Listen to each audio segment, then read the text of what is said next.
घने जंगल में जगत जोर जोर से कुल्हाड़ी मारकर लकड़ी काट रहा था, पर ठंड की वजह से उसके हाथ काम नहीं कर रहे, जिस पर उसने कुल्हाड़ी को एक तरफ रखते हुए कहा,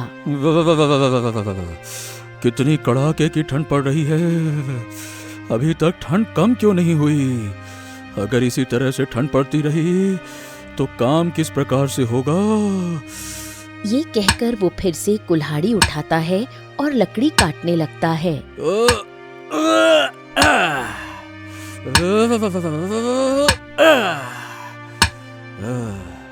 कुछ देर लकड़ी काटने के बाद उसने लकड़ी का गट्ठर बनाया और कहा, चलो अब इन्हें लेकर चलता हूँ, वैसे भी आज थोड़ी ही लकड़ी काटी है। ये कहकर जगत वहां से घर चला आया।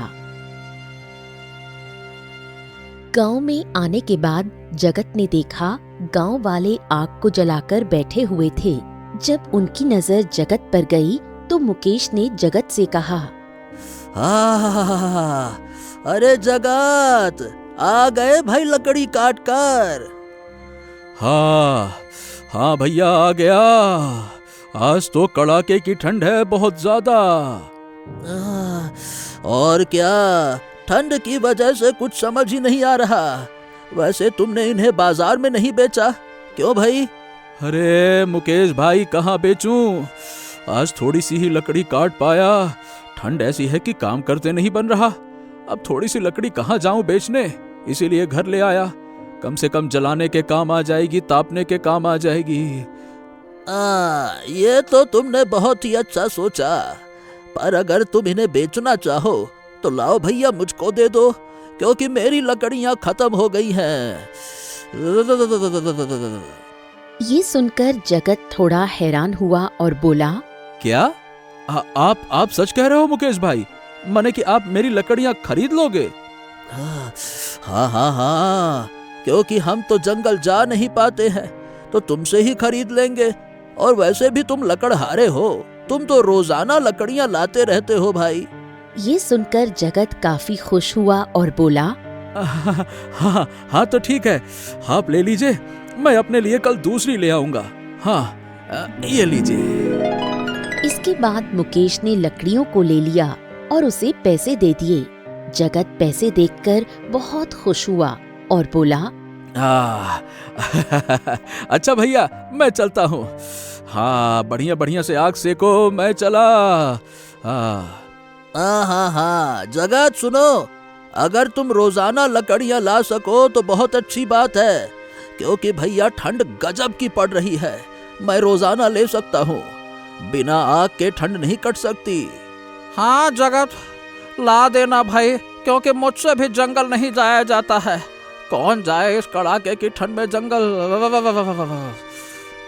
उन लोगों की बात सुनकर जगत काफी खुश हुआ और बोला, ठीक है भैया, जैसा आप लोग कहे। राम राम। ये कहकर जगत घर आ गया।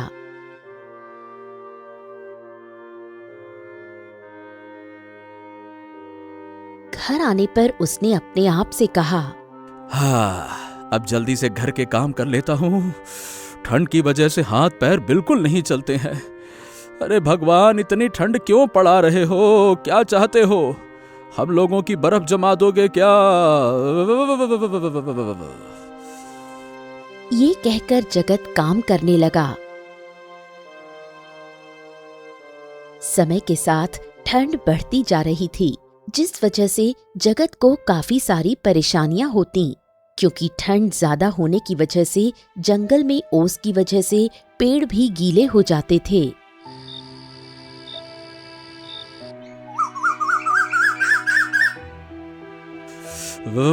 क्या करूं? किस तरह से जंगल से पेड़ काटने जाऊं, कुछ समझ ही नहीं आ रहा है। सूखे पेड़ तो कहीं मिलेंगे ही नहीं। जगत काफी परेशान था, क्योंकि गांव में भी कोई काम नहीं था, जिसे देखकर जगत ने कहा, गांव वाले तो ठंड की वजह से दिन भर आग तापते रहते हैं, और उस दिन गांव वाले कह भी रहे थे कि मैं उनके लिए लकड़ियां ले आया करूं। अरे पर आखिर सूखी लकड़ियां लाऊं तो लाऊं कहां से? ये नमी की वजह से सब पेड़ पौधे गीले हैं। मुझे कुछ न कुछ सोचना ही पड़ेगा जिससे मेरा गुजारा भी हो जाए और गांव वालों को भी परेशान न होना पड़े। चलो चलता हूं। ये कहकर जगत कुल्हाड़ी लेकर जंगल के लिए निकल गया। वहीं ठंड की वजह से गांव वाले भी काफी ज्यादा परेशान थे और मुकेश ने रमेश से कहा, अरे भैया, ये ठंड है कि बढ़ते ही जा रही है एकदम। क्या करे, कुछ समझ नहीं आ रहा है, बोलते नहीं बनता है। अरे करना क्या है भैया, आग के सामने बैठे रहो तभी जान बचेगी, वरना इस बार तो ठंड हमें मार ही डालेगी। हाँ भैया, ये तो तुमने बिल्कुल सही कहा। एक तो चारों तरफ कोहरा छाया रहता है, ऐसा लगता है कि जैसे बर्फ पड़ रही है। आदमी गांव में नहीं कश्मीर में रह रहा है, हिमालय की चोटी में रह रहा है। ऐसी ठंड भैया, लगता है कि ठंडी हवा सीधे हिमालय से आ रही है। तभी वहाँ पर गांव का बिरजू आया और उसने उन लोगों को बातें करते सुना तो बोला, अरे क्या कर रहे हो भैया, क्या हो रहा है? यहाँ लड्डू बना रहे हैं। अरे आग ताप रहे हैं और क्या कर रहे हैं। तुम भी आ जाओ, कहाँ घूम रहे हो? मैं बस हिमालय जा रहा था। अरे कहाँ घूम रहा हूँ, आग ही तापने आया हूँ। घर पर रह रहकर परेशान हो गया हूँ, ठंड की वजह से कुछ कर ही नहीं पाते। और नहीं तो क्या। अरे भैया, कब तक घर में बंद रहेंगे, कुछ समझ में ही नहीं आ रहा। मैं तो भगवान से प्रार्थना कर रहा हूँ कि जल्दी से ठंड गायब हो जाए। वैसे भैया ये बताओ, आग जलाने के लिए तुम्हें सूखी लकड़ियाँ मिल कहाँ से रही हैं? मुझे तो एक पत्ता तक नहीं मिलता। सब कुछ नमी की वजह से गीला है, कोहरा सबको गीला कर देता है। अरे बात ये है कि उस दिन जगत से ले ली थी, हमें भी सूखी लकड़ियाँ कहाँ मिल रही भैया, कोहरे ने सब गीला कर रखा है। क्या जगत? अच्छा, उस लकड़हारे की बात कर रहे हो ना, जो लकड़ियाँ काटने जाता है? और नहीं तो क्या, और कौन सा जगत, उसी की तो बात कर रहे हैं। वो रोजाना जंगल से लकड़ी काट कर लाता है, पर कुछ दिनों से वो भी नहीं जा रहा।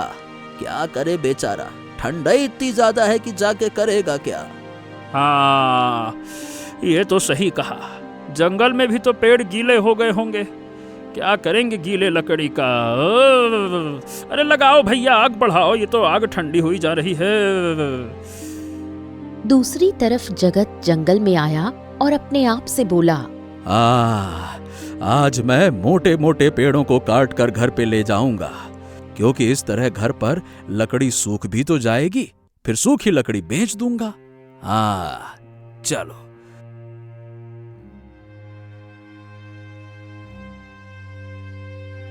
ये कहकर जगत ने बहुत सारे पेड़ों को काटना शुरू कर दिया।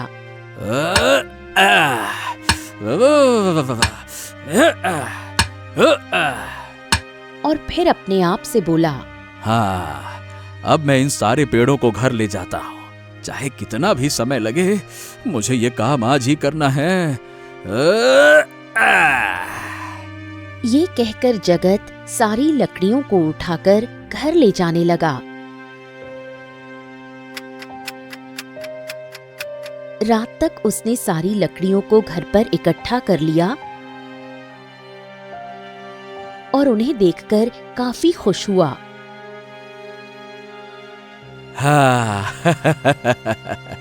चलो, मैंने सारी लकड़ियों को घर पे जमा कर लिया है, बस अब कल सुबह से ही मैं इन्हें बेचना शुरू कर दूंगा, इस तरह से मेरा गुजारा भी हो जाएगा। जगत का पूरा घर लकड़ी से भर चुका था, जिसे देखकर वो काफी खुश था।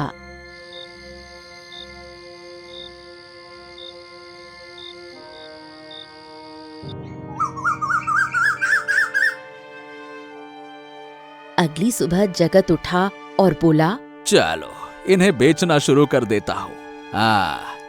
ये कहकर उसने लकड़ियों को बाहर रख लिया और जोर जोर से चिल्लाने लगा। लकड़ियां ले लो, सूखी सूखी लकड़ियां, अच्छे अच्छे दाम पर लकड़ियां ले लो, सूखी सूखी लकड़ियां ले लो। आग जलाओ, बढ़िया से तापो, ठंड भगाओ, सूखी सूखी लकड़ियां ले लो, आग जलाओ, ठंड भगाओ। जगत की आवाज सुनकर गांव वाले वहां पर आने लगे और रमेश ने कहा, अरे अरे अरे जगत, ये तुमने लकड़ी बेचना कब से शुरू कर दिया? अरे भैया, आज ही से बेचना शुरू किया है, क्योंकि आप ही लोगों ने तो कहा था आपको सूखी लकड़ियां मिल नहीं रही, मैंने सोचा बेच दिया जाए। हाँ हाँ भैया, ये तो तुमने बहुत ही अच्छा किया। चलो जल्दी से मुझे 10 किलो लकड़ी दे दो। हाँ हाँ भैया, अभी देता हूँ। अरे भैया, मुझको भी जल्दी से 5 किलो दे दो। हाँ हाँ मुकेश भैया, अभी देता हूँ आपको भी। ये लो। और इस तरह जगत उन दोनों को लकड़ी दे देता है। उस दिन जगत की काफी अच्छी कमाई हुई, जिसे देखकर वो काफी खुश हुआ। अरे वाह, आज ही मेरी आधी लकड़ियां खत्म हो गई। ऐसा करता हूँ, शाम को और लकड़ियां ले आऊंगा। भगवान की कृपा से ये उपाय बहुत ही अच्छा है, इस तरह मुझे भी परेशान नहीं होना पड़ेगा। क्या ठंड है। ये सोचकर वो जंगल से और लकड़ियां ले आया।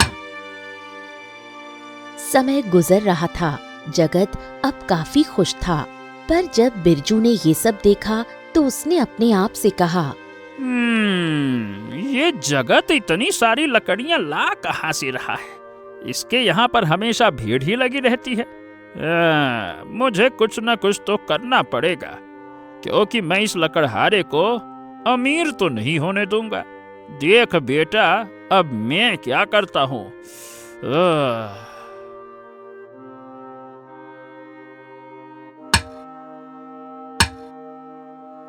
एक शाम की बात है, जगत जंगल से लौट कर आया तो वो बुरी तरह हैरान हुआ, क्योंकि उसका घर पूरी तरह से खाली था, जिसे देखकर उसने कहा, हैं? हे भगवान, ये क्या हो गया? मेरा घर खाली कैसे हो गया? ये तो पूरा का पूरा लकड़ी से भरा था। ये क्या चक्कर है? जगत को कुछ समझ नहीं आ रहा था, क्योंकि उसके यहाँ पर लकड़ी चोरी हुई थी। हे भगवान, ये सब क्या हो गया? आखिर किसने किया ये सब? अब क्या बताऊं मैं। जगत काफी ज्यादा दुखी था, क्योंकि जगत ने जितनी भी मेहनत की थी उस पर पानी फिर गया था, और जगत अपना सिर पकड़कर बैठ गया और दुखी होकर बोला, अरे आखिर कौन मेरी लकड़ियां चुरा कर ले गया? यही तो मेरा सहारा है। भला लकड़ी भी कोई चुराने वाली चीज है क्या? ये कहकर जगत जोर जोर से रोने लगा। जगत को रात भर नींद नहीं आई और वो इसी बारे में सोचता रहा। हे भगवान, हे भगवान, आखिर मेरी लकड़ी कौन ले गया? मुझे तो कुछ समझ ही नहीं आ रहा है। किसने किया, कब आया, कैसे ले गया इतनी सारी लकड़ी? कैसे कौन होगा?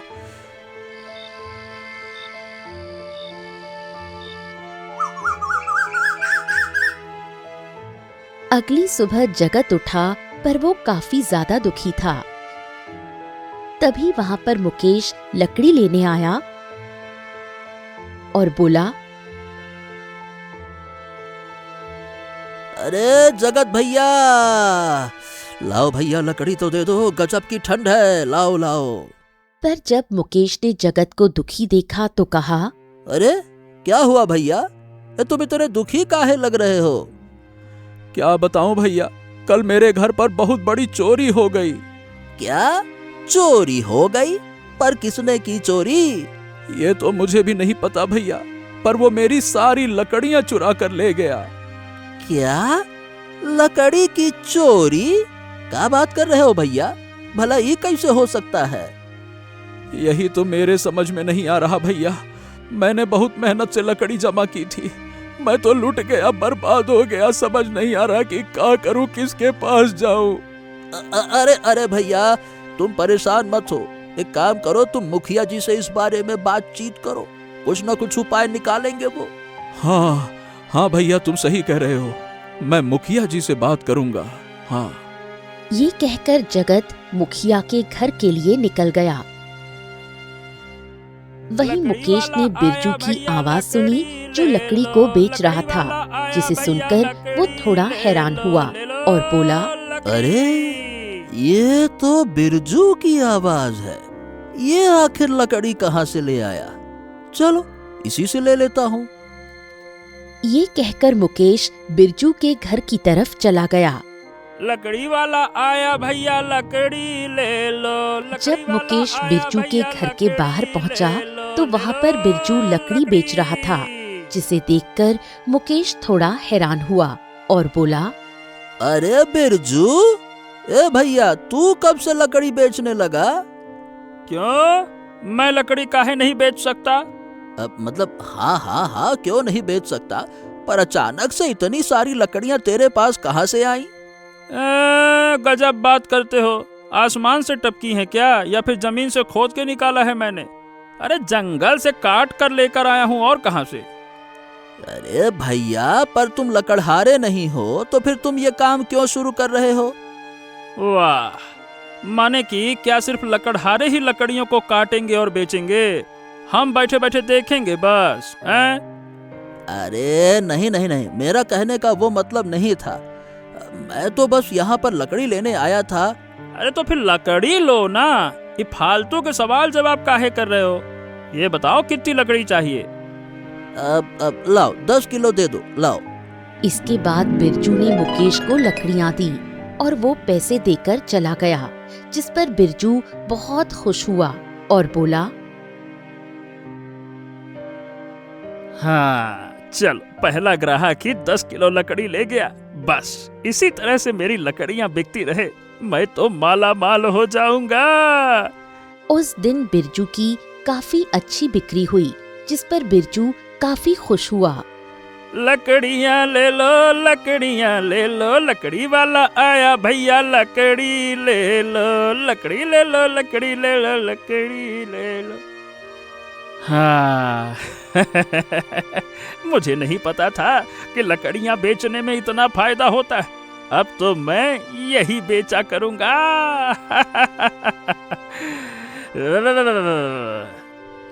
ये कहकर बिरजू आराम से लकड़ी बेचने लगा। धीरे धीरे समय गुजर रहा था, सर्दियाँ बढ़ती जा रही थीं, जिस वजह से गांव वाले भी थोड़े परेशान थे। अरे भैया, ये बिरजू तो बहुत ही महंगी लकड़ी देता है, जबकि जगत कितनी सस्ती लकड़ी देता था। हाँ, क्या कहते हो? अरे ये तो तुमने बिल्कुल ठीक कहा, पर हम कर ही क्या सकते हैं? अरे जगत के घर पर चोरी हो गई तो वो इसीलिए दुखी रहता है, और ठंड इतनी ज्यादा है कि जंगल कौन जाएगा। हाँ, पर हमें जगत से बात करनी पड़ेगी, क्योंकि अगर बिरजू अपनी मनमानी करता रहा तो फिर हम लोगों का गुजारा कैसे चलेगा? नहीं, पहले हम बिरजू से ही बात कर लेते हैं, शायद वो हमारी बात मान ले। हाँ, ठीक कहते हो, चलो फिर बिरजू के पास ही चलते हैं। इसके बाद सभी बिरजू के पास आए। बिरजू ने जब गांव वालों को देखा तो कहा, लकड़ी वाला आया भैया, लकड़ी वाला। अरे आप लोग यहाँ पर, अच्छा आप लोगों को लकड़ी चाहिए, बताओ कितनी लकड़ी दे दूं? देखो लकड़ी तो चाहिए, पर हमें तुमसे कुछ बात भी करनी है बिरजू। हाँ, बताओ क्या बात करनी है? देखो, तुम इतने महंगे दामों में लकड़ी क्यों दे रहे हो, बताओ, जबकि भाई हम तुम्हारे अपने गांव वाले हैं, इतना महंगा क्यों? अरे जैसी मेरी मेहनत और जैसी मांग वैसा दाम। अरे भाई मेरे दाम इतने ही हैं, अगर तुम लोगों को नहीं लेना है तो ना लो। हाँ, मैंने जबरदस्ती थोड़ी कहा है कि लो लो लो लो लो, ना लो। अरे ये तुम क्या कह रहे हो बिरजू? जगत कितनी सस्ती लकड़ी देता था, तुम्हें तो पता ही है। देखो, हम लोग बस इसलिए कह रहे हैं कि तुम भी सस्ती दो, क्योंकि सर्दियां बहुत पड़ रही हैं, लकड़ी का इस्तेमाल भी ज्यादा होता है, समझो भाई। हाँ तो मैं क्या करूं, जगत सस्ता देता है, जाकर उसी से क्यों नहीं ले लेते, उससे ले लो। जाओ जाओ जाओ, जगत का घर उधर है, जाओ। बिरजू की घमंड भरी बातें सुनकर गांव वाले काफी हैरान हुए और वहां से चले आए। हाँ, चलो भैया, हम लोग जगत से ही बात करते हैं। ये तो बड़ा घमंडी हो गया है। हाँ हाँ, सही कह रहे हो भाई। हमें नहीं पता था कि थोड़ा पैसा आते ही ये इस तरह से रंग बदलने लगेगा। अरे इसने तो गिरगिट को भी पीछे छोड़ दिया है। हाँ नहीं तो। अरे भैया, एक बार जगत का काम शुरू होने दो, उसके सामने ये कहीं नहीं टिकने वाला। और मुझे तो कुछ गड़बड़ लगती है। गड़बड़? कैसी गड़बड़?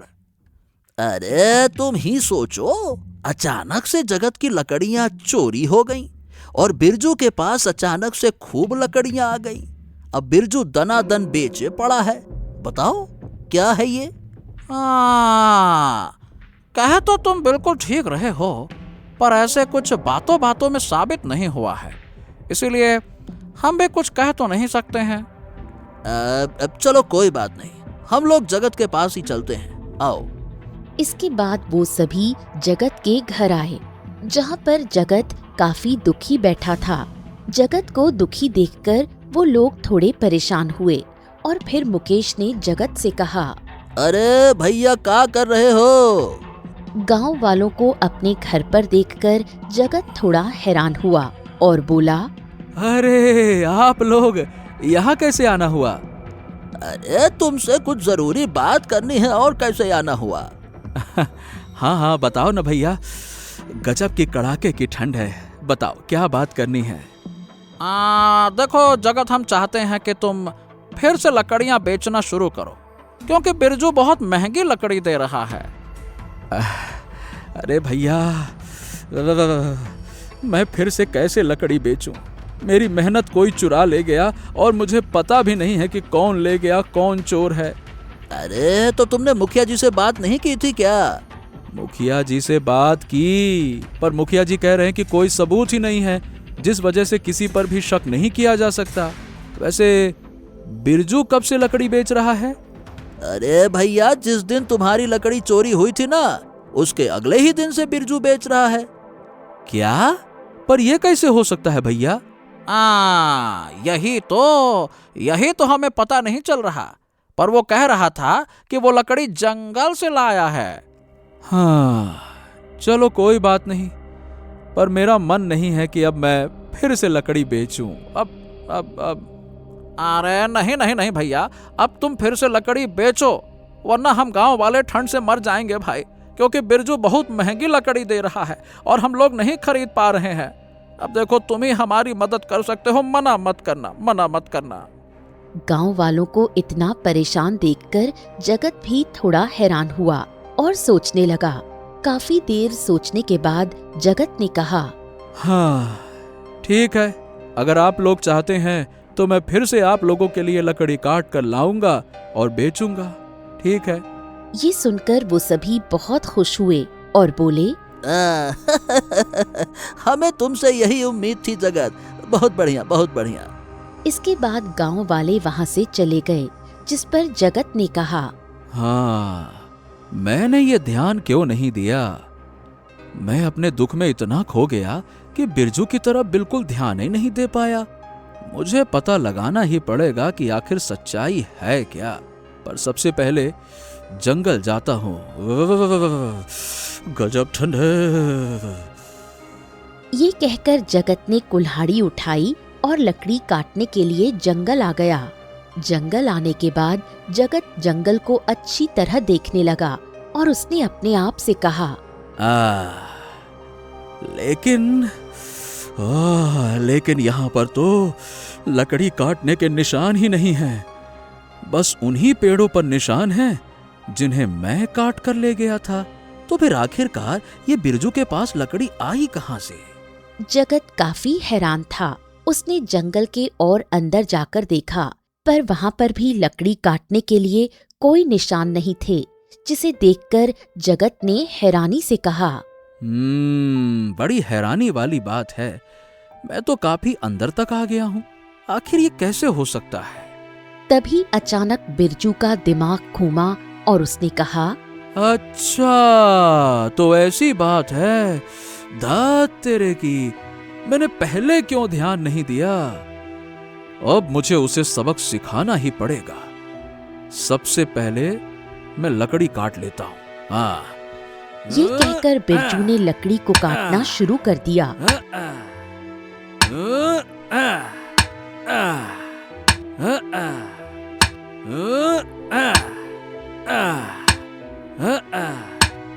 काफी सारी लकड़ियों को काटने के बाद उसने कहा, हाँ, पहले इन सारी लकड़ियों को घर पे ले जाता हूँ, तभी कुछ करूँगा। इसके बाद जगत सारी लकड़ियों को घर पर ले आया। वहीं बिरजू काफी ज्यादा परेशान था क्योंकि उसकी सारी लकड़ी खत्म हो गई थी और उसने अपने आप से कहा, अरे अरे अरे, क्या करूं, कुछ समझ नहीं आ रहा। एक तो ठंड बहुत ज्यादा पड़ रही है और इतनी ठंड में लकड़ी कहाँ से लाऊं? बिरजू काफी देर तक इसी बारे में सोचता रहा और फिर उसने अपने आप से कहा, गांव वाले आज मेरे पास आए थे, तो इसका मतलब है कि जगत के पास भी गए होंगे। हाँ, मुझे यही करना चाहिए। ये सोचकर बिरजू काफी ज्यादा खुश हो गया और अपने आप से बोला, मैं बस कुछ ही दिनों में माला माल होकर इस गांव से चला जाऊंगा, क्योंकि यहाँ पर रहा तो एक न एक दिन मेरी तो असलियत खुल ही जाएगी। दूसरी तरफ जगत सारी लकड़ी को घर में जमा कर लेता है और उन्हें देखकर अपने आप से कहता है, चलो, आज फिर से मैंने अपने घर में लकड़ियों को इकट्ठा कर लिया है। कल सुबह ही इन्हें बेचना शुरू कर दूंगा। हे भगवान, इस बार मेरी लकड़ियों की रक्षा करना, क्योंकि इस बार कोई भी मेरी लकड़ियां चुरा ना ले बस। ये कहकर जगत अपने घर के बाहर आराम से सो गया क्योंकि वो चोर को पकड़ना चाहता था। धीरे धीरे रात गहरी हुई। चारों तरफ गांव में सन्नाटा था। तभी कोई कंबल ओढ़ कर निकला और जगत के घर पर आ गया। उसने चारों तरफ देखा। जगत आराम से सो रहा था, जिस पर उसने कहा, चलो, ये आराम से सो रहा है, यही सही मौका है। ये कहकर वो चुपके से घर के अंदर घुस गया। घर के अंदर लकड़ियां भरी हुई थीं, जिसे देखकर वो काफी खुश हुआ। अरे वाह वाह वाह वाह वाह वाह वाह, इतनी सारी लकड़ियां! मुझे पता था यहाँ पर मुझे जरूर लकड़ी मिलेगी। ये कहकर जैसे ही उसने लकड़ियों को छुआ, अचानक से एक जाल में फंस गया, जिससे वो बुरी तरह घबरा गया। अरे अरे, ये क्या हो गया? मैं जाल में कैसे फंस गया? अब मैं क्या करूं? अरे रे, मैं जाल से कैसे निकलूं? लगता है मैं फंस गया। ये कहकर वो काफी ज्यादा घबरा जाता है और जाल से निकलने के लिए बड़बड़ाने लगता है, जिससे लकड़ियां गिर पड़ती हैं और जगत की आंख खुल जाती है, जिस पर जगत ने अपने आप से कहा, इसका मतलब चोर पकड़ा गया। ये कहकर जब जगत घर के अंदर आया तो काफी हैरान हुआ, क्योंकि जाल में बिरजू फंसा हुआ था, जिसे देखकर जगत ने कहा, आखिरकार मैंने चोर को पकड़ ही लिया। मुझे पता था बिरजू कि तुम ही हो जिसने मेरी लकड़ियां चुराई थी। रुको, मैं अभी गांव वालों को बुलाता हूँ। ये कहकर जगत ने सारे गांव वालों को बुलाया। जब गांव वालों ने बिरजू को जाल में फंसा देखा तो वो भी काफी ज्यादा हैरान हुए। अरे भैया, ये सब क्या है? ये बिरजू जाल में कैसे फंस गया? अब तुम ही देख लो मुकेश भैया, आज ही मैं लकड़ी काट कर लाया था और ये महाशय लकड़ी चुराने के लिए फटाक दने हमारे कमरे में आ गए। लो, हमने जाल बिछाया था, ये फंस गए। इसका मतलब बिरजू ने ही तुम्हारी लकड़ियों को चुराया था। और नहीं तो क्या रमेश भैया, और अभी मुखिया जी भी आने वाले होंगे। तभी वहाँ पर मुखिया आ गए। मुखिया ने जब बिरजू को जाल में फंसा देखा तो कहा, मुझे पता था इसी तरह चोर फंसेगा, इसीलिए मैंने जगत को ये उपाय बताया था कि जाल बिछाओ, मछली आएगी, फंस जाएगी, और मछली फंस गई। ये सुनकर गांव वाले थोड़ा हैरान हुए, जिस पर मुखिया ने कहा, और तुम लोग हैरान मत हो, जगत मेरे पास पहले आया पर तब चोर का पता नहीं लगा पाए, पर जब कल लकड़ी काटने जा रहा था तो सबसे पहले मेरे पास ही आया और हम लोगों ने ये योजना सोची जिससे चोर पकड़ा जाए।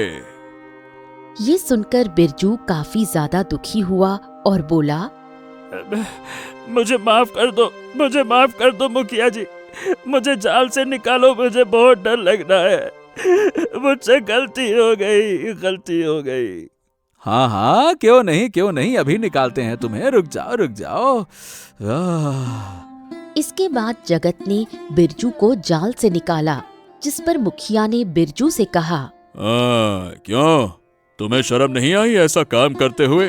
तुमने एक बार भी नहीं सोचा कि जगत कितनी मेहनत से इतनी ठंड में, ओस में, कोहरे के बीच लकड़ी काट कर ढो कर लाता है? मुझे माफ कर दीजिए मुखिया जी, मुझसे बहुत बड़ी भूल हो गई। मैंने ये सब लालच में किया। मैं समझ गया, मुझे अपना पाठ मिल गया। हाँ, मुझे पता है कि तुम्हारे अंदर लालच आ गया था और इसीलिए अब तुम्हें सजा भी दी जाएगी। अरे देखो, चोर होने की बात भी कहता है कि माफ कर दे। अकड़ तो देखो इसकी। और नहीं तो क्या भैया, जितना घमंड इसको है इतना पूरे गांव में किसी को नहीं था। एक तो चोरी करता था, ऊपर से सीना चोरी, और फिर भी अभी भी देखो घमंड ही दिखा रहा है कि माफ कर दो। अरे मैं तो कहता हूँ मारो इस चोर को, मारो। अरे नहीं, शांत, कोई इसे मारेगा नहीं, हम ही इसे सबक सिखाएंगे। देखो, तुमने जितने भी पैसे कमाए हैं वो सारे पैसे जगत को दे दो, क्योंकि उन पर तुम्हारा कोई हक नहीं है। अरे क्या बात कर रहे हैं मुखिया जी, मैंने बड़ी मेहनत से कमाए हैं वो। कोई मेहनत नहीं की है तुमने वो पैसे चोरी की लकड़ी से कमाए हैं और वो लकड़ी जगत की थी, इसीलिए उन पैसों पर हक भी जगत का है, समझे? ये सुनकर बिरजू काफी ज्यादा दुखी हो जाता है और कहता है, हाँ, ठीक है, मैं जगत को सारे पैसे दे दूंगा, ठीक है। अच्छा है, पर अभी तुम्हारी सजा पूरी नहीं हुई, क्योंकि तुमने जो काम किया है उससे हमारे गांव में अपराध की घटनाएं बढ़ेंगी, इसीलिए तुम्हें गांव से निकाला जाता है, समझे? क्या? नहीं, मुखिया जी आप मुझे गांव से मत निकालिएगा। अगर आप मुझे गांव से निकाल देंगे तो मैं कहाँ जाऊंगा? तुम जानो तुम्हें कहाँ जाना है। तुम्हारी वजह से जगत बहुत दुखी हुआ है, गांव वाले परेशान हुए हैं। उस बेचारे ने तुम्हारा क्या बिगाड़ा था जगत ने, जो तुमने उसके साथ ऐसा किया, बताओ? अरे कुछ नहीं बिगाड़ा था उसने, गलती मेरी, मैं लालच में आ गया था। एक बार माफ कर दीजिए ना जगत, जगत माफ कर दो ना, तुम कुछ बोलो, मुझे गांव से मत निकालिए मुखिया जी, मत निकालिए। नहीं, तुम्हें गांव से निकाला जाएगा और जगत इसमें कुछ नहीं करेगा, क्योंकि उसे पता है चोरी करना कितना बड़ा गुनाह है। हाँ मुखिया जी, बिल्कुल ठीक कह रहे हैं आप। अरे इसको तो सजा मिलनी ही चाहिए। हम तो कहते हैं मार के निकालते हैं इसको गांव से। इसके बाद बिरजू जगत को सारे पैसे देकर गांव से चला जाता है, जिस पर जगत काफी खुश होता है और फिर मुखिया जगत से कहता है, अच्छा तो जगत, अब मैं चलता हूँ, अब तो तुम खुश हो ना?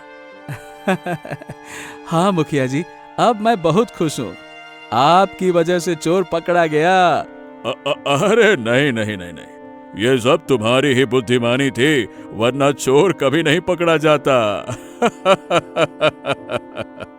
वहीं गांव वाले भी काफी ज्यादा खुश थे और इसके बाद सभी अपने घर चले गए।